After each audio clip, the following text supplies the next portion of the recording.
दोस्तों, एक बार फिर मेरे चैनल काला साया पर आपका स्वागत है। मेरा नाम है श्रेयांश और आज मैं आपको सुनाने वाला हूं एक ऐसी कहानी जिसे सुनकर आपको सच में डर का एहसास होने वाला है। तो चलिए कहानी को शुरू करते हैं बिना किसी देरी के। मेरा नाम अर्जुन वर्मा है। मैं उत्तर प्रदेश के जौनपुर जिले के एक छोटे से गांव सूरजपुर में रहता हूं। वैसे तो हमारा घर मिट्टी और ईंट का बना हुआ है। वहीं आंगन में नीम का एक बड़ा सा पेड़ है और बाईं तरफ छोटी गाय की टाली है। टाली दोस्तों गाय बांधने वाले कस्बे को कहते हैं और दालान में लकड़ी की खटिया। दालान दोस्तों हम बैठक वाले जगह या बरामदे को बोलते हैं। वही घर में हम 4 लोग हैं, पापा, माँ, मेरा छोटा भाई मन्नू और मैं। वही हमारा एक खेत है जहाँ पापा खेती करते हैं और साथ में कभी कभी पास के कस्बे में मजदूरी भी कर लेते हैं। और माँ घर संभालती हैं और मन्नू अभी 10वीं क्लास में है। हमारा घर भले ही छोटा है लेकिन उसमें हमेशा एक सुकून रहता है। माँ की पूजा की खुशबू, पापा के रेडियो की आवाज़ और मन्नू की हंसी। लेकिन उस सुकून के बीच भी एक चीज़ हमेशा मुझे भीतर से खटकती थी और वो चीज़ थी हमारे हालत। वही पापा बूढ़े हो रहे थे और खेती से अब उतनी आमदनी नहीं थी कि हमारे घर का गुजारा हो सके। इसी बात को लेकर माँ मुझसे रोज कहती, बेटा अगर तुझे कहीं काम मिल जाए तो घर का बोझ हल्का हो जाएगा। और शायद इसी उम्मीद में मैंने उस शहर का नाम पहली बार सुना, गिरहटपुर। गिरहटपुर एक उभरता हुआ छोटा शहर था जहां नई फैक्ट्री खुली थी। हमारे गांव के कुछ लड़के वहां काम करने गए थे और अच्छा कमा भी रहे थे। मैंने भी फैसला किया कि बस अब मुझे निकलना ही है। मैंने अपनी माँ को तारीख बताई तो माँ ने मेरे जाने की तारीख सुनते ही कहा, रात की ट्रेन मत पकड़ना बेटा। वही पापा ने मुस्कुराते हुए कहा, अब बड़ा हो गया है, सब कर लेगा, बस डरना मत बेटा। उसी शाम मैं अपना छोटा बैग तैयार कर रहा था। 2 जोड़ी कपड़े, एक पुराना तौलिया, थोड़ा खाना और हनुमान चालीसा की छोटी सी किताब जो माँ ने मेरे तकिए के नीचे रख दी थी। जब मैंने पूछा, माँ ये क्यों, तो उन्होंने बस इतना कहा, बेटा कभी अकेलापन लगे तो इसे पढ़ लेना। मैं उनकी बात सुनकर मुस्कुरा दिया। वही मन्नू बार बार कह रहा था, भाई वहां पहुंचते ही फोन कर देना और फोटो भेजना। मैंने सिर हिलाया और बोला, हाँ रे, नहीं भूलूंगा। वही पापा ने गेट तक छोड़ा और जाते जाते बोले, याद रख अर्जुन, कभी किसी अनजान जगह पर अकेले रात मत गुजारना। उस वक्त उनकी ये बात बस यूं ही लगी, लेकिन आगे चलकर ये मेरे जीवन की सबसे बड़ी सीख बनी। मैंने अपने गांव से एक टैक्सी पकड़ी जो रेलवे स्टेशन तरफ जा रही थी। वैसे हमारे गांव से कुछ ज़्यादा दूर नहीं था रेलवे स्टेशन, यही कोई 5 से 6 किलोमीटर की दूरी पर ही था। मैंने वहां पहुंचकर टिकट लिया, गिरहट रोड स्टेशन का। शहर के लिए सीधी ट्रेन नहीं थी तो वहीं स्टेशन में उतरना था और वहां से बस पकड़नी थी। रात के करीब 9 बजे ट्रेन आई और मैं उसमें बैठकर जाने लगा। तभी मैं ट्रेन के अंदर देखा। ट्रेन के डिब्बे में कुछ ही लोग थे, कुछ सो रहे थे, कुछ मोबाइल देख रहे थे। खिड़की से बाहर झांककर मैं आखिरी बार अपने गांव की तरफ देख रहा था। अंधेरे में बस बिजली के तार और खेतों की झिलमिल लाइटें थीं। तभी ट्रेन चल पड़ी। रात का सफ़र मुझे हमेशा अच्छा लगता था, लेकिन उस रात कुछ अलग था। हवा में नमी थी, जैसे बारिश आने वाली हो, और खिड़की से आती ठंडी हवा किसी अजीब सी गंध से भरी थी, सड़ी हुई मिट्टी की तरह। तभी उसी ट्रेन के एक कर्मचारी ने बताया कि अगला स्टेशन गिरहट रोड है और वहां ट्रेन 10 मिनट रुकेगी। जब ट्रेन उस प्लेटफॉर्म पर रुकी तो तब मैंने देखा कि प्लेटफॉर्म पर अंधेरा था। सिर्फ 2 पीली ट्यूब लाइट झपक रही थीं। मैंने उतरकर चारों ओर देखा, पर उस प्लेटफॉर्म पर कोई आदमी नहीं था। सिर्फ हवा की सरसराहट और किसी कुत्ते की दूर से आती आवाज़। मैंने बैग कंधे पर रखा और सोचा कि स्टेशन के बाहर थोड़ी देर रुक जाऊं, सुबह बस पकड़ लूंगा। लेकिन जैसे ही प्लेटफॉर्म पर आगे बढ़ा, मुझे लगा कि कोई पीछे चल रहा है। मैंने पीछे मुड़कर देखा, पर वहां कोई नहीं था। सिर्फ एक पुराना लकड़ी की बेंच और टूटी हुई टिकट खिड़की थी। मैंने सोचा यही आराम कर लिया जाए, तो मैं एक बेंच पर बैठ गया। मैंने उसी बेंच पर सोने की कोशिश की, पर नींद नहीं आ रही थी, तो फोन निकालकर गाना चलाने की सोचने लगा। पर मोबाइल में नेटवर्क नहीं था।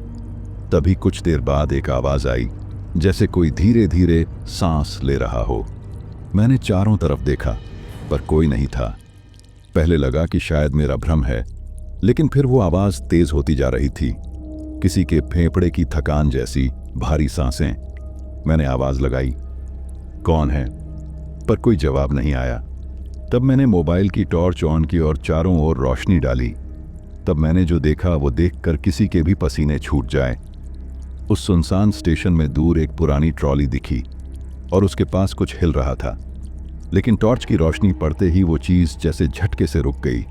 तब मैं उसे देखने के लिए धीरे धीरे आगे बढ़ा और जब देखा तो वो एक बोरा था, पर बोरे के अंदर कुछ हिल रहा था। अब मेरे दिल की धड़कन इतनी तेज हो गई कि कानों में सुनाई देने लगी। मैंने हिम्मत की और बोरे को पैर से ठोकर मारी। तभी अचानक उस बोरे के अंदर से एक फुसफुसाहट निकली, मत खोलो। वो आवाज़ सुनते ही मैं डर के मारे पीछे हट गया और फिर भागकर बेंच पर बैठ गया। तभी टॉर्च अपने आप बंद हो गई। अब प्लेटफॉर्म पर फिर से सन्नाटा छा गया था। मैं उस बोरे के बारे में सोचते सोचते सो गया और जब सुबह हुई तो स्टेशन थोड़ा आबाद लगने लगा। कुछ मजदूर, चाय वाला और टिकट चेक करने वाला आदमी। मैं से स्टेशन जल्दी से बाहर निकला। मैंने बस पकड़ ली और गिरहटपुर की तरफ निकल पड़ा। तब मैं बस में बैठे बैठे सोच रहा था कि जो मैंने देखा वो बस थकान का भ्रम था, पर मेरा मन मान नहीं रहा था। गिरहटपुर पहुंचते ही एक छोटी फैक्ट्री में काम मांगने गया और किस्मत से वहां काम मिल गया। वहां के मालिक अच्छे थे और रहने के लिए पास में उन्होंने एक किराए का कमरा भी दे दिया। पर पहले ही दिन शाम को जब मैं कमरे में पहुंचा तो खिड़की के पास वही गंध आई, सड़ी मिट्टी जैसी। मैंने सोचा शायद बाहर नाली की बदबू होगी, पर उस रात सपने में मैंने वही सुना, वही भारी सांसें, वही शब्द, मत खोलो। और जब सुबह उठा तो मैंने देखा तकिए के पास मिट्टी के कुछ कण पड़े थे, जैसे कोई गीले पैरों से कमरे में आया हो। ऐसे ही 2 दिन गुजर गए और 3 दिन बाद मैंने माँ को फ़ोन किया। तब मैंने माँ से कहा, माँ यहाँ थोड़ा अजीब लगता है, रात में नींद नहीं आती। तब माँ बोली, बेटा हनुमान चालीसा पढ़ाकर सब ठीक हो जाएगा। फिर मैंने कहा, पढ़ता हूँ माँ, और फिर कॉल कट कर दिया। पर उस रात जब मैंने चालीसा की पहली पंक्ति पढ़ी, जय हनुमान ज्ञान गुण सागर, तो खिड़की के बाहर किसी के हंसने की आवाज़ आई, धीरे, बहुत धीमी, लेकिन साफ सुनाई दे रही थी। और तब मैंने जो देखा वो देखकर मेरे दिल की धड़कन तेज हो गई। सड़क के उस पार एक औरत खड़ी थी, लंबे बाल, सफ़ेद चेहरा और उसके पैरों के पास वही बोरा पड़ा था। वो मुस्करा रही थी और उसकी आंखें सीधी मेरी तरफ थीं। मैं पीछे हटा, तभी कमरे की लाइट अपने आप बंद हो गई और तभी मेरे फ़ोन में एक नोटिफिकेशन आया, नो नेटवर्क। उस रात मैं शायद सो ही नहीं पाया। कमरे में हर कुछ मिनट बाद कुछ खटखट की आवाज़ आती, जैसे कोई लकड़ी के फर्श पर चल रहा हो। फ़ोन में नेटवर्क नहीं था और बाहर पूरा अंधेरा। खिड़की के पास अब वो औरत नहीं दिख रही थी, पर उस बोरे की परछाई वो अब भी वहीं थी। मैंने अपने आप से कहा, शायद दिमाग खराब हो रहा है, बस नींद की कमी है। इसलिए मैंने सोने के लिए गया, पर मेरे दिमाग में वही बार बार घूम रहा था। लेकिन जैसे तैसे मुझे नींद आ गई और सुबह जब उठा तो सब कुछ सामान्य लग रहा था। लाइट्स जल रही थीं, लोग फैक्ट्री जा रहे थे, चाय वाला गाना गा रहा था। मैंने खुद को समझाया कि अब सब ठीक है, पर भीतर कहीं वो रात बार बार दोहराई जा रही थी। फैक्ट्री में काम करते हुए 3रा दिन था जब एक अजीब बात हुई। एक बुजुर्ग वॉचमैन ने मुझसे पूछा, बेटा तू कहाँ ठहरा है? तो मैंने कहा, बस स्टेशन के पास वाले कमरे में, जो शर्मा जी ने किराए पर दिया है। मेरी बात सुनकर वो एकदम चुप हो गया। थोड़ी देर बाद बोला, वो कमरा खाली रहता था पिछले साल से, वहां कोई नहीं टिकता। मैं उनकी बात सुनकर मैं हंसा। क्यों, भूत प्रेत की बात है क्या? वो बस बोला, रात में खिड़की मत खोलना, और चला गया। उसके जाने के बाद से मेरी हंसी गायब हो गई। रात को मैं जल्दी सोने की कोशिश करता था, पर कुछ न कुछ गड़बड़ हो ही जाती थी। कभी खिड़की अपने आप खुल जाती तो कभी दीवार पर लाइट की हल्की सी परछाई बनती। और वो परछाई इंसान की नहीं लगती थी। एक रात मैंने फैसला किया कि अब डरना नहीं। मैंने खिड़की बंद की, कुंडी लगाई और सोने चला गया। अभी सोए हुए मुझे कुछ ही देर हुआ था कि तभी एक आवाज को सुनकर मेरी नींद खुल गई। तब मैंने देखा कुंडी टूटी हुई थी और खिड़की खुली थी, और तब मैंने जो देखा वो देखकर मेरे रोंगटे खड़े हो गए। सामने सड़क पर कोई खड़ा था, सफेद साड़ी में वही औरत। इस बार उसके हाथ में बोरा नहीं था, बल्कि एक लाल कपड़ा था जिस पर मिट्टी और कुछ काला तरल लगा था। उसने मुंह खोला और धीमी आवाज में कहा, क्यों खोला था? मेरा पूरा शरीर जड़ हो गया। मैं चिल्लाना चाहता था पर आवाज नहीं निकली। तभी लाइट झपकी और सब अंधेरा। सुबह जब आंख खुली तो दरवाजे पर दस्तक हुई। भाई, आवाज जानी पहचानी थी। मैं दौड़कर दरवाजा खोला और बाहर देखा तो मन्नू खड़ा था पापा के साथ। तू ठीक है ना अर्जुन? पापा ने पूछा। मैं कुछ बोल नहीं पाया, बस उन्हें गले लगा लिया। माँ ने शायद उन्हें भेजा था। पापा बोले, तूने 3 दिन से फोन नहीं किया, तेरी माँ परेशान थी। मैंने कहा, नेटवर्क नहीं था पापा, सब ठीक है। पर मन में पता था कुछ भी ठीक नहीं था। पापा ने कमरे में चारों ओर देखा और बोले, बेटा इस कमरे में अजीब गंध है। मैंने बस सिर झुका लिया। मन्नू बोला, भाई चलो वापस घर चलते हैं। मैंने कहा, बस कुछ दिन और पापा, काम मिल गया है। पापा ने गहरी सांस ली और बोले, ठीक है, पर पहले एक जगह चलना है। यहाँ पास में एक पंडित रहते हैं, हरिभक्त। उन्होंने कहा था जो भी गिरहटपुर में नया आता है पहले पूजा करवानी चाहिए। मैंने कुछ नहीं कहा, बस चल पड़ा उनके साथ। पंडित हरिभक्त का घर गांव के बाहर था। लकड़ी के दरवाजे पर पीले रंग से लिखा था, सावधान, यहां साधना चल रही है। अंदर अगरबत्ती और धुएं की महक थी। पंडित जी उम्र में करीब 70 के होंगे, पर उनकी आंखें बहुत तेज थीं। उन्होंने हमें देखते ही कहा, कौन बोरा खोला? मैं उनकी बात सुनकर डर गया। तभी पापा ने चौंक कर पूछा, क्या मतलब? पंडित बोले, वो बोरा जो गिरहट रोड स्टेशन पर पड़ा था, उसी से सब शुरू हुआ है। उनकी बात सुनकर मेरा दिल बैठ गया। पापा ने मेरी तरफ देखा। मैं चुप था।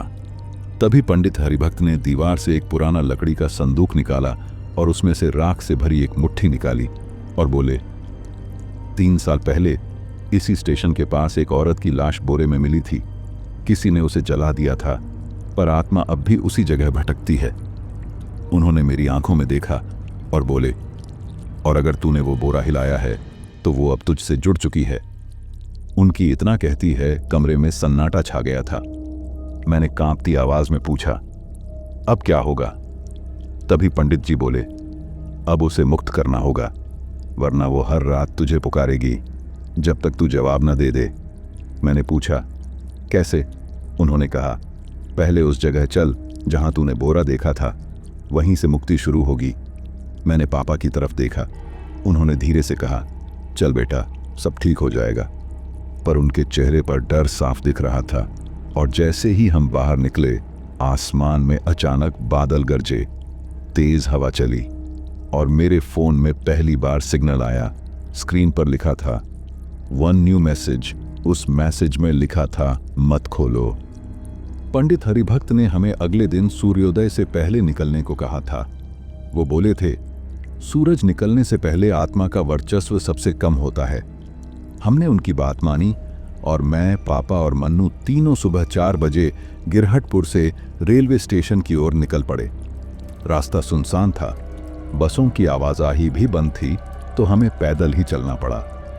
हमें चलते चलते ठंडी हवा के बीच हर कदम पर ऐसा लग रहा था जैसे कोई पीछे चल रहा हो, पर पीछे देखने पर सिर्फ खाली सड़क ही दिखती थी। जब स्टेशन का साइन बोर्ड दिखाई दिया, गिराहाट रोड जंक्शन, तो मेरे पैरों की रफ्तार अपने आप धीमी पड़ गई। वहीं जगह थी जहां वो बोरा पड़ा था और जहां मैंने वो आवाज सुनी थी, मत खोलो। हम रेलवे स्टेशन के अंदर गए। प्लेटफॉर्म बिल्कुल वैसा ही था, टूटी लाइटें, पुराना बेंच और वही ठंडी गंध, जैसे जमीन अब भी उस रात की याद समेटे बैठी हो। तब तक पंडित जी भी आ गए थे। पंडित हरिभक्त हमारे साथ थे। उन्होंने स्टेशन के बीच में मिट्टी पर कुंड बनाया, चारों तरफ दीपक रखे और बोले, किसी भी हालत में पीछे मत देखना, जो भी आवाज आए, जो भी दिखे, बस जय हनुमान कहना। मैंने सिर झुका लिया। पंडित जी ने मंत्र पढ़ना शुरू किया। आवाज धीमी थी, पर हर शब्द जैसे हवा में गूंज रहा था। अब जैसे ही मंत्र पढ़ना शुरू किए, धीरे धीरे स्टेशन का माहौल बदलने लगा। हवा ठंडी से सर्द हो गई। दीपक की लौ कांपने लगी। मिट्टी से एक अजीब सी गंध उठी और उसी वक्त मुझे लगा कोई मेरे पास खड़ा है। मैंने हिम्मत की और सिर उठाया। प्लेटफॉर्म के दूसरे छोर पर वो खड़ी थी, वही औरत, सफेद साड़ी, बिखरे बाल और उसी बोरे के पास खड़ी। उसकी आंखें अब काली थीं, जैसे कोई राख से भरी गहराई। तभी पंडित बोले, मत देखो अर्जुन। पर अब देर हो चुकी थी। हमारी नजरें मिल चुकी थीं। तभी अचानक हवा तेज हो गई। दीपक एक एक करके बुझने लगे। मन्नू चिल्लाया, पापा। तो पापा ने उसे कसकर पकड़ा। वो औरत अब हमारी तरफ बढ़ रही थी। उसके कदम जमीन पर नहीं, हवा में थे, जैसे वो तैर रही हो। उसकी आंखों से आंसू नहीं, खून टपक रहा था। और फिर वही आवाज आई, क्यों खोला था? उस आवाज को सुनकर मैं कांप उठा। तभी पंडित जी ने राख हवा में फेंकी और ऊंचे स्वर में बोले, ओम हनुमते नमः। तभी उनके आसपास की हवा जलने लगी। सचमुच आग की तरह चमक उठी। तभी वो औरत वहीं रुक गई। उसके चेहरे पर जैसे दर्द था। वो धीरे धीरे पीछे हटने लगी। तभी पंडित जी ने मेरी तरफ देखते हुए बोले, उसने तेरा डर पकड़ लिया था अर्जुन, अब डर छोड़ दे। मैंने आंखें बंद की और जोर से बोला, जय हनुमान ज्ञान गुण सागर। अचानक एक चीख गूंजी, इतनी तीखी कि कान सुन्न हो गए। फिर सब शांत। जब मैंने आंखें खोली, वो औरत गायब थी। बस वो बोरा वहीं पड़ा था, अब फटा हुआ। अंदर राख और फूल थे। तभी पंडित जी ने झुककर राख उठाई और नदी की ओर चल पड़े। हम उनके पीछे गए। नदी के किनारे पहुंचकर उन्होंने राख प्रवाहित की और बोले, अब आत्मा मुक्त हो गई है, लेकिन 7 दिन तक तुम हनुमान चालीसा का पाठ करना अर्जुन, जिससे भय फिर लौट कर ना आए। मैंने सिर झुकाकर कहा, जी पंडित जी। हम घर लौटने लगे। घर लौटते वक्त आसमान साफ था। सूरज धीरे धीरे उग रहा था। कई दिनों बाद ऐसा लगा जैसे सांसें सामान्य हो रही हैं। माँ को फोन लगाया। इस बार नेटवर्क साफ था। उन्होंने रोते हुए कहा, सब ठीक है ना बेटा? मैंने मुस्कुराते हुए कहा, हाँ माँ, अब सब ठीक है। उस रात पहली बार चैन की नींद आई। न कोई परछाई, न कोई आवाज, बस खामोशी।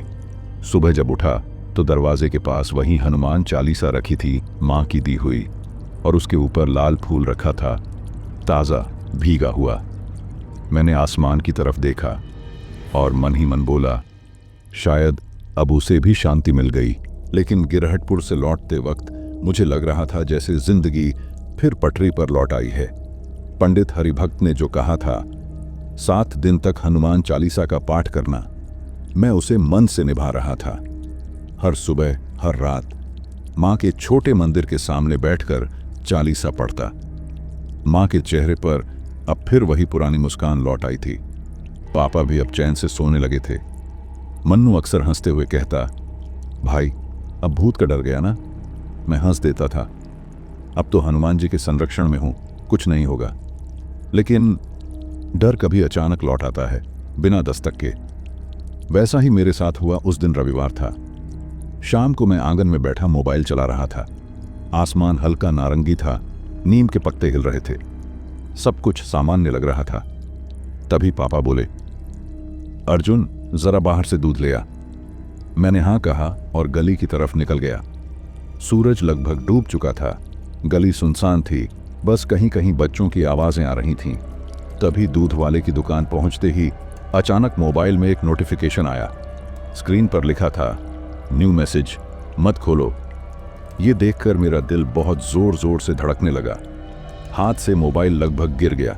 सिग्नल पूरा फुल था, नेटवर्क की कोई दिक्कत नहीं थी, पर फिर भी वही लाइन। मैंने घबराकर मोबाइल बंद किया और बिना दूध लिए ही जल्दी से घर की ओर दौड़ा। घर पहुंचा तो माँ पूजा कर रही थीं, पापा रेडियो सुन रहे थे। सब कुछ सामान्य था। मैंने खुद को समझाया, शायद किसी ने मजाक में भेजा होगा। पर जब मैंने फिर फोन देखा वो मैसेज डिलीट हो चुका था, बिना मेरे खोले। रात हो चुकी थी पर मुझे नींद नहीं आ रही थी। कमरे की दीवार पर चांदनी पड़ रही थी और हल्की ठंडी हवा चल रही थी। मैंने आंखें बंद की, पर फिर वही गंध, वही सड़ी मिट्टी की गंध। तभी धीरे धीरे कोई फुसफुसाया, कहाँ था? मत खोलो। मैं झटके से उठा और चारों तरफ देखा, पर कमरे में कोई नहीं था। तभी मुझे कुछ ऐसा दिखा जो देखकर मेरी आंख फटती चली गई। दरवाजे के नीचे से हवा नहीं, मिट्टी अंदर आ रही थी। पर उसे रात मेरे साथ कुछ नहीं हुआ। मैंने रात बैठे बैठे ही गुजार दी। सुबह जब माँ ने दरवाज़ा खोला तो देखा दरी पर किसी के गीले पैरों के निशान थे, जो दरवाजे से शुरू होकर सीधे मेरे बिस्तर तक जा रहे थे। ये देखकर माँ घबरा गईं। उन्होंने डरते हुए कहा, अर्जुन, ये किसके निशान हैं? मैंने कहा, शायद कोई जानवर होगा माँ, पर मन जानता था ये इंसान के थे। शाम को मैंने पंडित हरिभक्त को फ़ोन किया। वो बोले, डर मत बेटा, वो आत्मा अब कमज़ोर है, पर उसके अंश कभी कभी लौट सकते हैं। हनुमान चालीसा रोज़ पढ़ना जारी रखो और दीपक जलाना मत भूलना। उनकी इतना कहते ही मैंने हाँ कहा और वही किया जो उन्होंने कहा। पर उसी रात जब मैंने चालीसा की अंतिम पंक्ति पढ़ रहा था, जो शत बार पाठ कर कोई, छूटी बंदी महासुख होई, मेरे पंक्ति पूरा करते हैं, दीपक अपने आप बुझ गया और कमरे में अंधेरा छा गया। तभी कमरे के कोने में धीरे धीरे वही परछाई बनी, वही साड़ी, वही बाल, बस चेहरा अलग। इस बार वो मुस्कुरा नहीं रही थी, वो बस देख रही थी सीधे मेरी आंखों में, और उसके होंठ हिले, बहुत धीरे। अब मैं बंधन में नहीं हूं। उसकी बात सुनकर मैं पीछे हट गया। मेरा गला सूख गया था। जय हनुमान कहने की कोशिश की, पर शब्द बाहर नहीं निकले। तभी अचानक खिड़की खुली और हवा का झोंका आया। उस पर छाई की जगह अब बस राख थी और मिट्टी पर उंगलियों से लिखा था, मुक्त हूं पर पास हूं। अगली सुबह मैंने फैसला किया कि अब इस बात को किसी को नहीं बताऊंगा, न पापा को, न माँ को, न मन्नू को, क्योंकि अगर मैं डर दिखाऊंगा तो शायद वो फिर लौट आएगी। अब मैं रोज चालीसा पढ़ता हूँ, दीपक जलाता हूँ और अपने कमरे की खिड़की हमेशा बंद रखता हूँ। पर कभी कभी जब रात बहुत शांत होती है तो मुझे वही भारी सांसें सुनाई देती हैं, जैसे कोई फिर से कह रहा हो, मत खोलो। दोस्तों, आज इस घटना को 5 साल हो गए, पर इसके बाद कभी कोई मेरे साथ ऐसी घटना नहीं हुई। और आज भी मैं हनुमान चालीसा पढ़ना जारी रखता हूँ। रोज सुबह उठकर नहा धोकर मंदिर के सामने बैठकर हनुमान चालीसा का पाठ करता हूँ। दोस्तों, यह कहानी आपको कैसी लगी कमेंट बॉक्स में ज़रूर बताएं। साथ ही अपना नाम और पता कमेंट कर दें, ताकि मैं हर सोमवार वाली वीडियो में आपका नाम ले सकूं। और अगर अपने चैनल को सब्सक्राइब नहीं किया तो सब्सक्राइब कर ले और वीडियो को लाइक कर दे, जिससे मैं इसी तरह की कहानी लाता रहूं। मेरे चैनल पर इसी तरह की और भी दिलचस्प कहानियां हैं, उन्हें जाकर ज़रूर सुनें। दोस्तों, मुझे और इस कहानी को यहाँ तक सुनने के लिए आपका धन्यवाद।